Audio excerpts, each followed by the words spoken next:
નમસ્કાર વિદ્યાર્થી મિત્રો, હું છું તમારો ધ્રુવિલ સર અને સ્વાગત છે તમારું ગુજરાતના હજારો વિદ્યાર્થીઓની મનપસંદ ચેનલ પિસ્કર એજ્યુકેશનમાં. આજે આપણે ભૂગોળની એક એવી સફર પર નીકળવાના છીએ જે પૃથ્વીની સપાટીથી હજારો કિલોમીટર ઊંડે આપણને લઈ જશે. મિત્રો, શું તમે ક્યારેક શાંત રીતે તમે વિચાર્યું છે પૃથ્વીના જે ધબકારા અનુભવ્યા છે જ્યારે અચાનક ધરતી ધ્રુજવા લાગે છે, મકાનો હલવા લાગે છે અને પહાડોમાંથી જે ધગધગતો લાલ જે લાવા બહાર આવે છે, ત્યારે આપણને સમજાય છે કે પૃથ્વી માત્ર બહારથી જ નહીં પણ અંદરથી પણ કેટલીક જીવંત અને શક્તિશાળી છે. તો આજના સ્પેશિયલ લેક્ચરમાં આપણે ધોરણ 11 ના ભૂગોળ ના પ્રકરણ 3 પૃથ્વીના જે આંતરિક સંરચના વિશે, પ્રકરણ 4 ભૂકંપ અને જ્વાળામુખી એકદમ ડીપ એનાલિસિસ કરવાના છીએ. અને આપણે સમજીશું કે ભૂકંપનું સાચું કેન્દ્ર અને ભૂકંપ શા માટે થવાનું કારણ શું છે, જ્વાળામુખી ફાટવા પાછળ કયા રહસ્ય બળો કામ કરે છે અને પહાડી વિસ્તારોમાં ભૂસ્ખલન જેવી પ્રલયકારી ઘટનાઓ શા માટે બને છે. આ લેક્ચર માત્ર પરીક્ષાના માર્ક્સ લાવવા માટે જ નહીં પણ આપણી આ અદ્ભુત ધરતીને ઓળખવા માટે પણ ખૂબ જરૂરી છે. તો વિદ્યાર્થી મિત્રો, પિસ્કર એજ્યુકેશનનો ઉદ્દેશ્ય હંમેશા તમને ગણપતિ દૂર રાખીને પ્રેક્ટિકલ નોલેજ આપવાનો રહ્યો છે. તો તમારી નોટબુક અને પેન લઈને બેસી જાઓ, કારણ કે આજે આપણે ભૂગોળને લગતા ટોપિકને એકદમ સરળ ગુજરાતી માં સમજવાના છીએ. તો તમે આ ચેનલ પર નવા છો તો હમણાં સબસ્ક્રાઇબ કરી લો, જેથી ભવિષ્યમાં કોઈ પણ લેક્ચર તમે મિસ ન કરો. તો ચાલો સમય બગાડ્યા વગર શરૂ કરીએ આજનો આ ધમાકેદાર લેક્ચર. હવે વાત કરીએ કે મિત્રો કે મેગ્માનો ઉદ્ભવ વિશે. હવે મેગ્માના ઉદ્ભવ વિશે વાત કરીએ. બીજો પોઈન્ટ કે પૃથ્વીની જે સપાટી ઊંડે જતા તાપમાનમાં થતો જે વધારો જે છે એ મેગ્માના ઉદ્ભવ માટેનું મુખ્ય કારણ છે. પૃથ્વીના જે પેટર્નમાં જે આશરે 100 કિલોમીટરથી લઈને 250 કિલોમીટરની ઊંડાઈ આવેલું જે એસ્ટરનો જે સ્ફિયર જે છે મિત્રો, જે એ મેગ્માનું મુખ્ય પ્રાપ્તિ સ્થાન છે. અહીં તાપમાન એટલું ઊંચું હોય છે કે ખડકો અર્ધપ્રવાહી અથવા પ્લાસ્ટિક જેવી અવસ્થામાં હોય છે. અને જે મેગ્માનો જ્યાં ઉદ્ભવ જે પાછળ 3 મુખ્ય પરિબળો કામ કરે છે મિત્રો. પહેલું તાપમાન હોય છે તાપમાનમાં વધારો, બીજું પરિબળ છે દબાણમાં ઘટાડો અને ત્રીજું જે પરિબળ છે પાણીની હાજરી. જ્યારે રેડિયો જે મિત્રો એક્ટિવ તરંગો જે હોય, તત્વો હોય જે વિખંડનથી ગરમી વધે છે, ત્યારે જે ખડકો જે ઓગાળવા લાગે છે મિત્રો, તેવી જ રીતે જ્યારે આપણે જે ટેક્ટોનિક પ્લેટો જે હોય દૂર ખસે છે, ત્યારે નીચેની જે ખડકો પરનું જે દબાણ ઘટે છે તેને કારણે તેમનું ગલનબિંદુ નીચું જાય છે અને તે પ્રવાહી મેઘમાં ફેરવાય છે. સમજ્યા? આ ઉપરાંત જ્યારે એક પ્લેટ બીજી પ્લેટની નીચે દબાણ કરે છે, સમજાય, જેને કહેવાય સબડક્શન ઝોન કહેવાય, ત્યારે તેની સામે સાથે જે દરિયાની જે પાણી પણ અંદર જાય છે અને આ પાણી ખડકોના જે ગલનબિંદુની જે ઘટાડી દે છે, જેનાથી મેઘમાં ઝડપથી બને છે. અને મેઘમાની જે મુખ્યત્વે સિલિકા, લોખંડ, મેગ્નેશિયમ અને વિવિધ વાયુઓ જેમ કે વરાળ અને કાર્બન ડાયોક્સાઇડમાં રહેલા હોય છે. અને આ ગરમ જે મેઘમાં આસપાસના જે ખડકો કરતા જે હલકા હોવાથી તે ધીમે ધીમે ઉપરની તરફ ગતિ કરે છે. જો તે સપાટી પર પહોંચી જાય તો તેને લાવા કહેવાય છે. સમજી ગયા? હવે વાત કરીએ મિત્રો ત્રીજી વસ્તુ વાત કરીએ. હવે મિત્રો વાત કરીએ કે ત્રીજો જે પોઈન્ટ શું કહે છે કે વાયુ અને વાદળનો ઉદ્ભવ. કે જ્યારે મિત્રો જ્વાળામુખી પ્રસ્ફોટન દરમિયાન સૌથી વધુ માત્રામાં જો કઈ બહાર આવતું હોય મિત્રો, તો તે પાણીની વરાળ અને વિવિધ વાયુઓ છે. જે આ વરાળનો જે મુખ્ય સ્ત્રોત છે પૃથ્વીની જે સપાટી પરનું જે પાણી છે, સમજો મિત્રો, જે તિરાડો કે છિદ્ર વાટે જે પૃથ્વીના પેટાળમાં જે ઉતરે, જ્યારે આ પાણી જે મેગ્માના સંપર્કમાં આવે છે ત્યારે પ્રચંડ ગરમીને કારણે તે તરત જ વરાળમાં રૂપાંતરિત થાય છે. અને આ જે વરાળ મેગ્માની અંદર દટાયેલી રહે છે, દબાયેલી રહે છે, અને જેવી જ તક મળે ને એ પ્રચંડ દબાણ સાથે બહાર ઘસી આવે છે.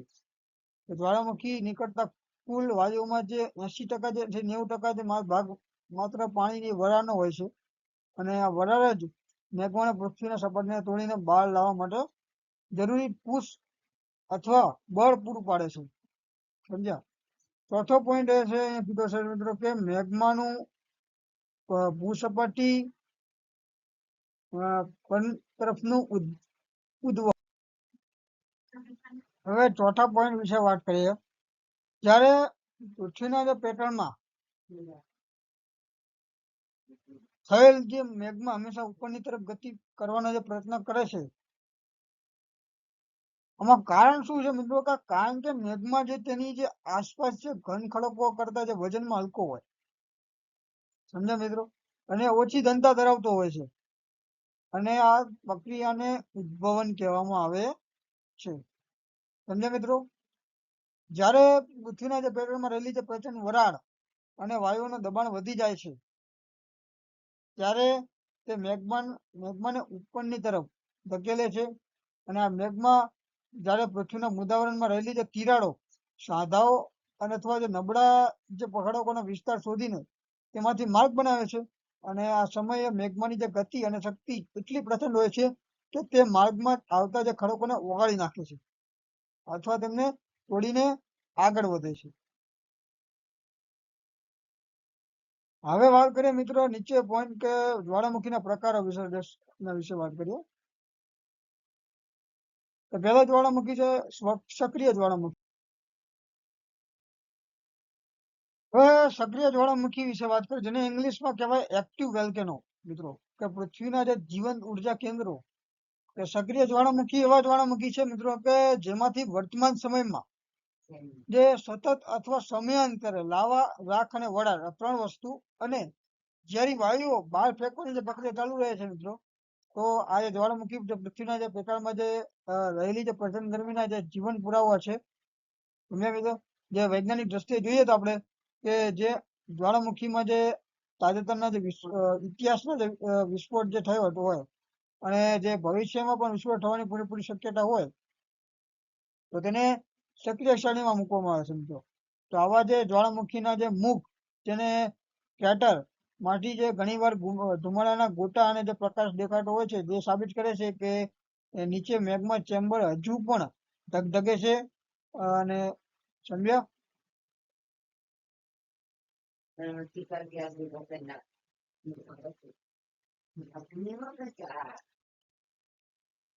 વિશ્વમાં હવે એક ઉદાહરણ આપું કે વિશ્વમાં સક્રિય જ્વાળામુખી શ્રેષ્ઠ ઉદાહરણ ઇટાલીનો જે એટના જે છે એ કયો સક્રિય જ્વાળામુખી કહેવાય. ભૂમધ્ય જે સમુદ્રમાં આવેલો જે સ્ટ્રોમ્બોલી નો સમાવેશ થાય છે. સ્ટ્રોમ્બોલી તો સતત જે વિસ્ફોટ થતા જ હોવાથી તેને ભૂમધ્ય સમુદ્રની જે દીવદાંડી પણ કહેવામાં આવે છે. ભારત માટે જે ગૌરવની વાત છે કે અંદમાન અને નિકોબાર ટાપુઓ પર આવેલો બેરન ટાપુ એ દક્ષિણ એશિયાનો એકમાત્ર સક્રિય જ્વાળામુખી છે. અને આ જ્વાળામુખી ઘણી વાર જમીન પર નવા પર્વતો રચે છે અને સમુદ્રમાં નવા ટાપુઓનું નિર્માણ કરે છે. જોકે તે માનવ વસ્તી માટે જોખમી હોય છે, પરંતુ તેના દ્વારા જે બહાર આવતી જે રાખ જમીનને ફળદ્રુપ બનાવે છે. સમજ્યા મિત્રો? હવે વાત કરીએ સુષુપ્ત જ્વાળામુખી વિશે.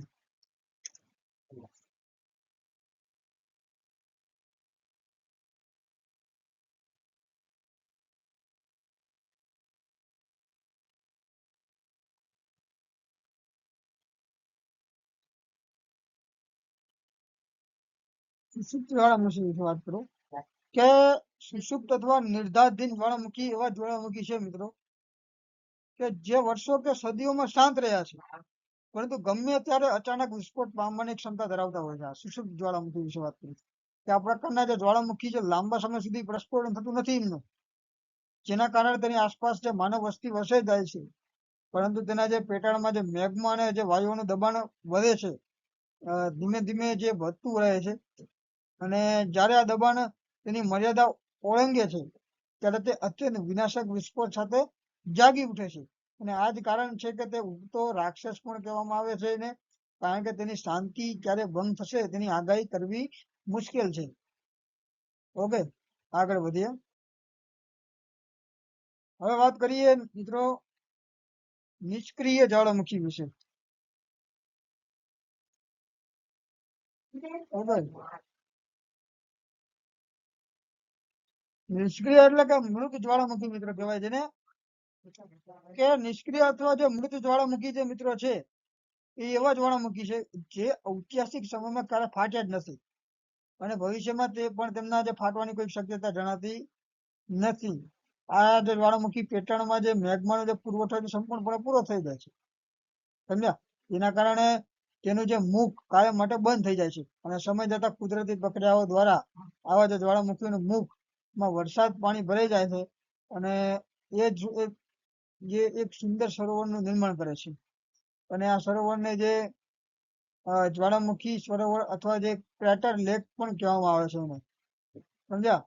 તમને ઉદાહરણ આપું કે આફ્રિકાનો જે કિલીમાંજારો જે છે જે આનું એક ઉદાહરણ છે, જે નિષ્ક્રિય જ્વાળામુખી છે અહીંયા, જે ક્યારે પડવા જ્યારે જેનો જે લાવા બહાર નીકળવાની કોઈ શક્યતા જણાતી નથી, જે મૃત છે. ઓકે, હવે વાત કરીએ કે જ્વાળામુખીમાં થતી વિનાશકારક અસરો. હવે મિત્રો જે હવે વાત કરીએ કે જ્વાળામુખીમાં જે થતી જે વિનાશકારી થતી જે આ જે અસરો છે, વિનાશકારી અસરો વિશે વાત કરીએ કે જ્વાળામુખી જે પ્રસ્ફોટન એ કુદરતી સૌથી જે ભયાનક અને વિનાશકારી ઘટનાઓમાંની એક છે મિત્રો, જે તમે જાણો છો. જ્યારે જ્વાળામુખી ફાટે છે ત્યારે તેમાંથી જે નીકળતો જે ધગધગતા લાવા આસપાસના કિલોમીટર સુધીના જે વિસ્તારોમાં ફરી વળે છે. તેના કારણે શું થાય, જે ખેતરો હોય, જંગલો અને માનવ વસાહતનો સંપૂર્ણ નાશ પામે છે. તેના લીધે લાવા એટલો ગરમ હોય છે મિત્રો આનો કે તેના રસ્તામાં આવતી દરેક વસ્તુ બળીને ખાક થઈ જાય છે. આ ઉપરાંત જે જ્વાળામુખીમાંથી જે નીકળતી ગરમ રાખ છે, જે ઝેરી વાયુઓ જેમ કે સલ્ફર ડાયોક્સાઇડ એમાંથી સૌથી ઝેરી વાયુ છે. આકાશમાં જે છવાઈ જાય છે જેના લીધે શ્વાસ લેવામાં તકલીફ ઊભી કરે છે એ વાયુ અને લાંબા સમય સુધી આ સૂર્યપ્રકાશની જે રોકી રાખે છે, જેનાથી પૃથ્વીના તાપમાનમાં ઘટાડો થઈ શકે છે મિત્રો. તો આ માટે પણ એ અસર થઈ શકે છે, સમજ્યા? હવે જ્વાળામુખીમાં જે બીજી મોટી અસર એ સમુદ્રમાં જોવા મળે છે, જો જોયું હોય તો. જો સમુદ્રના જે તળિયે જે જ્વાળામુખી ફાટે તો તે પ્રચંડ જે સુનામી પણ મોજા પેદા કરી શકે, સમજ્યા? જે કાંઠાના જે વિસ્તારોમાં જે ભારે તારાજી સર્જે છે, સમજ્યા? વળી જે જ્વાળામુખી નીકળેલી જે રાખ ત્યારે જે વરસાદ સાથે પડે છે ત્યારે તે લહાર, જેને કહેવાય મડ ફ્લો, એટલે કે ગરમ કાદવની જે નદીઓ બનાવે છે, સમજ્યા? જે પહાડો પરથી જે નીચે ઉતરીને આખા ગામડાઓના જીવતા દફનાવી દેવાની શક્તિ ધરાવે છે આ લાવા. હું કોઈ મોબાઈલની વાત નથી કરતો લાવાના, હું જ્વાળામુખીના જે લાવાની વાત કરી રહ્યો છું. ઓકે, ઇતિહાસમાં વિસુવિયસ અને જે ક્રાકાતાઓ જેવા જ્વાળામુખીઓનો જે વિસ્ફોટ જે હજારો લોકોના જીવ લીધા છે એ આખા નકશામાં બદલી નાખ્યા છે લોકો એ જે જ્વાળામુખી.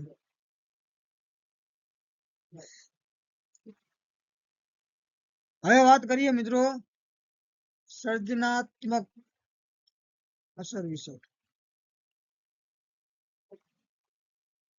વાત કરીએ સર્જનાત્મક અસર વિશે. હું તમને શોર્ટમાં સમજાવી દઈશ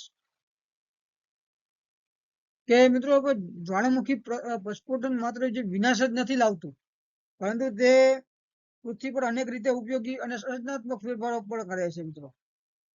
જ્વાળામુખી દ્વારા જે બહાર આવતી જે રાખ અને જે લાવામાં જે પોટાશ, મેગ્નેશિયમ અને આયન જેવા જે પોષક તત્વો ભરપૂર માત્રામાં હોય છે જે લાવાની અંદર, જે જમીનને શું કરે છે, અત્યંત ફળદ્રુપ બનાવે છે.